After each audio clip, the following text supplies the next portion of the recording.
Stade Omnisport Amadou Ahidjo de Yaoundé. Un match fictif de la CAN 2021 se dispute. Soudain, des coups de feu retentissent, suivis des explosions qui ciblent la loge présidentielle.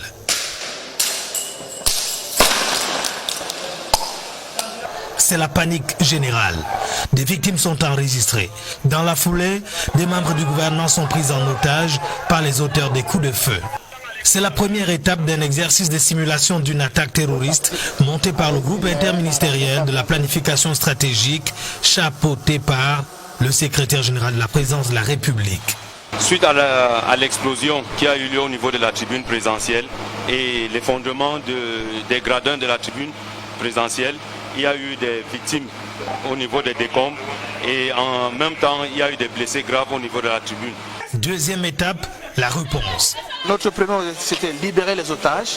La négociation ayant échoué, il fallait passer à l'assaut pour libérer les otages. La ceinture de sécurité qui entoure le stade avant le match saisit le gypse. Un bilan provisoire est établi. Les secours se mettent en branle. Il faut rapidement évacuer les morts et les blessés. Les forces de première catégorie sont sur le qui-vive. Identifier le point de départ de l'incident et la zone d'impact. Pendant ce temps, les otages et leurs ravisseurs sont localisés et un premier contact est établi avec les ravisseurs à partir du téléphone d'un otage. Puis, les forces spéciales entrent en action. On tente une négociation dissuasive avec les preneurs d'otages. Est-ce que vous savez que nous avons des otages? L'assaut final est lancé. L'armée régulière prend possession des lieux. Le calme revient. La police scientifique peut maintenant se déployer. Elle trouve de la matière pour le début des enquêtes.